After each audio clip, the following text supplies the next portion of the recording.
안녕하세요. 장동호 미래스탁의 박 시장입니다. 5월 14일 증시 마감 시장에 대해서 말씀을 드리겠습니다. 코스피는 2730.34포인트, 0.11포인트 상승 마감했습니다. 미국의 소비자 발표 앞두고 외국인과 기관이 순매수하며 상승 마감했습니다. 외국인은 852억 순매수, 기관은 1199억을 순매수하였습니다. 코스닥은 862.15포인트 0.90% 상승 마감했습니다. 외국인과 기관의 순매수에서 상승 마감했는데 외국인은 2010억 순매수, 기관은 636억을 순매수하였습니다. 오늘 15일 미국 소비자 물가지수, 우리나라 시간 내일이죠. 내일 9시 반인데 CPI 발표를 앞두고 보합세 마감하는 모습이었습니다. 전날 선물 순매도하면서 지수의 하방 압력을 부여했던 외국인들이 현물과 선물을 순매수하면서 강보합세 마감했고, 코스닥 지수 또한 가치주 수급 쏠림이 완화되면서 미국 정부의 중국 친환경 관련 제품 관세 인상 발표를 앞두고 에코프로 등 2차전지 관련주에 저가 매수세가 유입되면서 코스닥도 상승 마감하는 모습이었습니다. 원달러 환율은 1369.10원 0.07% 상승 마감했습니다. 미국의 기대 인플레이션율이 높아지고 소비자 물가지수 CPI 발표를 앞두고 이 경계감 등의 상승 마감하는 모습이었습니다. 오늘 테마 시황을 살펴보도록 하겠습니다. AI 챗봇, 지능형 로봇, AI 관련 종목들의 흐름이 좋았습니다. 오픈 AI가 새 AI 모델 GPT-4 제로를 출시를 했는데 한글과 컴퓨터, 이스트소프트, 폴라리스 오피스, 솔트룩스, 플리또, BQAI, 엠노, 크라우드 옥서 등 AI 챗봇, 지능형 로봇, AI 관련 종목들의 움직임이 있었습니다. 14일 챗 GPT 개발사 오픈AI가 기존 GPT-4의 성능을 개선하면서 GPT-4 제로를 새롭게 출시했습니다. 이 GPT-4 4 제로의 제로는 하나의 통합된 AI 모델을 의미하는 옴니 모델이라는 뜻이며, 이 텍스트, 오디오, 이미지를 넘나들며 추론할 수 있고 또 주로 텍스트를 통해 대화할 수 있었던 기존 모델과는 달리 이용자와 음성 대 음성으로 대화가 가능한 것으로 알려졌습니다. 특히 GPT-4 옴니 모델을 이용하면 지금까지 AI 음성 챗봇에서는 없었던 사실적인 대화를 할 수도 있고, 사용자가 챗 GPT의 말을 걸고 지연 없이 실시간 응답을 받을 수 있는 것으로 전해지고 있습니다. 이 오픈 AI 최고 기술 책임자가 챗 GPT가 이제 메모리 기능도 갖추게 돼 사용자와 이전 대화를 통해 학습하고 실시간 번역을 할 수 있게 됐다며, 사용 편의성 측면에서 큰 진전을 이룬 것은 이번이 처음이라고 밝혔습니다. 또한 챗GPT는 현재 1억 명이 사용하는 AI 솔루션이고 97%의 세계 시민을 커버하는 50개 언어로 제공된다고 합니다. 이번에 추가된 15개 언어를 통해 더욱 많은 사람들이 AI 기술을 활용할 수 있을 것이라고 강조하고 있는 모습입니다. 증강현실 AR, 가상현실 VR 등 이 메타버스 아이폰 관련 종목들의 움직임이 있었는데, 애플이 비전 프로를 다음 달에 미국에 출시한다는 출시 기대 소식에 덕산 네오렉스, 인터플렉스, PH, LG노텍, 맥스트, MP, 라운텍 종목들의 움직임이 있었습니다. 애플이 다음 달 10일에서 14일에 열리는 세계 연례 개발자 회의 WWDC 이후에 해외 시장에 내놓을 계획이라고 보도를 했는데요.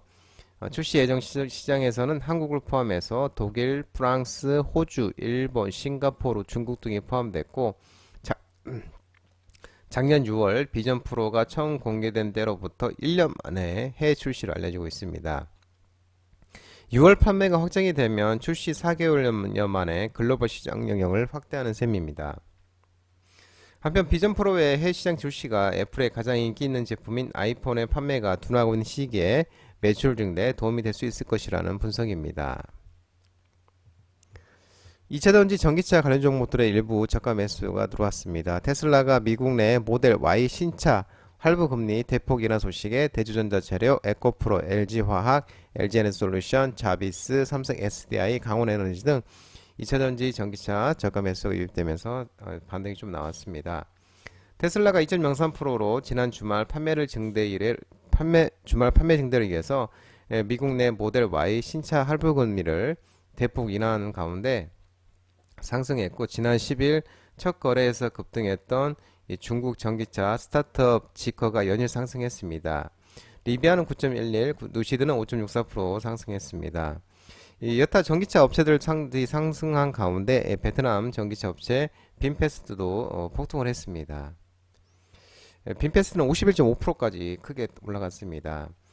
테슬라가 이 미국 내에서 신규 모델 Y 구매 시 할부 금리를 연 9.9%에 제공한다고 밝혔고, 모델 Y의 기본 모델에 대한 계약금이 4,250달러인 경우 새로운 할부 금리가 적용될 경우 신규 구매자는 한 달에 약 100달러를 절약할 수 있다고 합니다. 할부 금리 인하는 잠재적인 테슬라 구매자에게는 유리해 판매 증대 효과가 기대되고 있는 모습입니다. 아울러 미국 정부가 중국산 전기차 관세를 기존 25%에서 100%로 4배 올리는 방안은 또 검토 중이라고 합니다. 이 발표가 임박한 가운데 대중국 관세와 관련해서 미국의 중국 전기차 관세가 4배로 늘어날 예정이고, 전기차 외에도 중국산 광물, 배터리, 태양광 제품에 대한 관세 상향도 이뤄질 것으로 알려지고 있습니다. 미중 무역 갈등이 격화되고 있는데 국내 2차전지 전기차 관련 업계가 수혜를 받을 것이라는 전망도 제기되고 있는 모습입니다. 폴더블 폰, 아이폰, 스마트폰 관련 종목들의 움직임이 오후장에 있었습니다. 2026년과 2027년에 애플 폴더블 폰 출시 전망에 따른 수혜 전망 소식에 엔터플렉스, 테이펙스, UTI, BH, S코넥, 엑스플러스 등 폴더블 폰, 아이폰, 스마트폰 관련 종목들 움직임이 있었습니다. 애플의 폴더블 폰 아이패드가 2026년 상반기, 내년 상반기 폴더블 폰 아이폰, 올해 24년 이제 내후년 상반기, 2020년 상반기 폴더블 폰 아이폰은 2027년 출시될 가능성이 높다고 판단되며 관련 부품 업체들의 중장기 수혜가 전망된다고 나오고 있습니다. 현재 애플에서 개발 중인 폴더블 디바이스가 아이패드와 아이폰 형태로 두 종류로, 아이패드의 경우는 과거 20인치대로 개발되었으나 최근 18인치대로 변경되어서 개발 중이고, 해당 제품의 패널은 삼성 디스플레이가 공급할 가능성이 높은 것으로 파악되고 있습니다. 이 폴더블폰 아이폰의 경우 작년 10월 삼성 디스플레이와 LG 디스플레이가 6.8인치 플립형과 8인치 폴드형 두 타입으로 샘플을 제출한 것으로 파악됐고, 이 조만간 추가 샘플 공급이 예상되고 두 타입 중 현재는 8인치대 출시 가능성이 높다고 설명하고 있는 모습입니다. 이어 일부 언론과 시장에서는 애플이 특정 업체와 2026년부터 3년간 약 3,000에서 3,500만 대 계약을 했다는 내용이 공유되고 있으나 현재 구체적인 물량 공급 계약은 없는 것으로 파악된다고 밝히고 있습니다. 또한 이 주요 부품 공급망의 의견을 종합하면 애플의 폴더폰 기기 출시 시점이 2026년 연말에서 2027년일 것이며, 또 특히 2027년은 아이폰 출시 20주년이라는 측면에서 의미가 크다고 밝혔습니다. 이어 10주년이던 2017년 당시 아이폰 X가 출시되면서 폼팩터 변화가 대폭 수반됐음을 상기한다고 설명했고, 이 전반적으로 초방막 강화유리, UTG, 플레이트 등 부품 업체와 디스플레이, 소재 업체들에 대한 관심이 필요하다고 하는 분석입니다.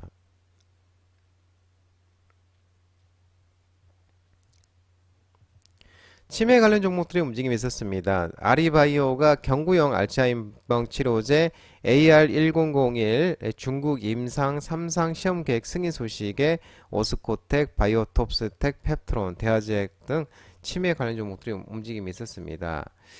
중국 국가약품관리감독국 NMPA 산하 의약품 평가센터로부터 이 먹는 알츠하이머병 치료제 개발 중인 AR1001의 임상 3상 진행을 위한 시험 계획을 승인을 받았습니다. AR1001은 중국 3상은 이 글로벌 임상에 포함돼 약 150명의 환자를 대상으로 20개 임상센터에서 진행될 예정이고, 초기 알츠하이머병 환자를 대상으로 52주간 인지개념 개선 및 알츠하이머병 진행을 늦추는 효능과 안전성을 평가하고, 아리바이오는 2026년 내 톱9 발표 및 이후 신약 허가 신청 등을 목표로 하고 있습니다. 한편 글로벌 제약 바이오마켓의 주요 국가인 중국 승인으로 AR1001 글로벌 임상 3상 시험이 계획대로 총 1,150명을 대상으로 11개국 국가 200여 개 임상센터에서 진행될 예정이고, 11개 국가는 2022년 12월 FDA 허가와 첫 환자 투약이 시작된 미국을 비롯해 한국, 영국, 독일, 프랑스, 스페인, 이탈리아, 덴마크, 네덜란드, 체코, 중국 등에서 이제 열립니다. 또한 퓨처캠은 방사성 동위 원소 기반 전립선 항암제 FC705 조기 종료 기대감 등에 교통하는 모습이었습니다. 미국 정부가 철강 등 중국 제품 관세 발표 임박 영향 소식에 철강 주요 종목들이 상승을 했었습니다. 일부 차익 나온 종목도 있습니다. 세아 베스트 지주, 포스코 스틸리온, 하이스틸, 부국철강 등 주요 종목 중소형 테마들이 상승했습니다. 지난 13일 백악관 국가안보 보좌관에서 조 바이든 미국 대통령이 중국산 제품 관세를 곧 공개할 것이라고 밝혔고, 이르면 14일 날 바이든 대통령이 전기차와 배터리, 반도체 등 전략적으로 중요한 산업에서 중국산 제품에 대한 새로운 관세가 발표될 것으로 예상되고 있습니다.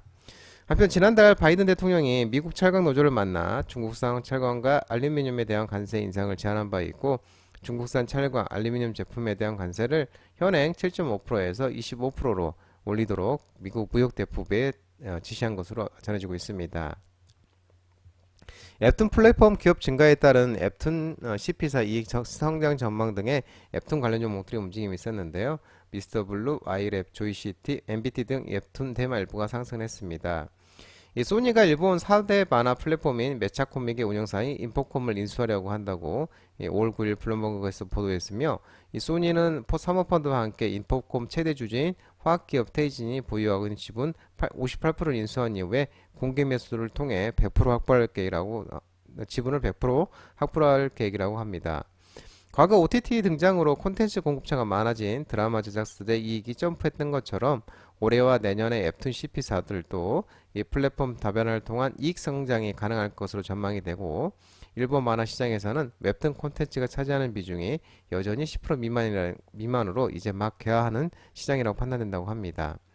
아울러 또 웹툰 CP사에서 대한 지분 투자는 활발해질 것으로 예상되고 있고, 소니는 웹툰 콘텐츠를 애니메이션으로 성공적으로 제작한 경험이 있는 만큼 CP사들 입장에서 네이버와 카카오와 견주어도 경쟁력이 있는 SI가 될 것으로 판단된다고 밝히고 있는 모습입니다.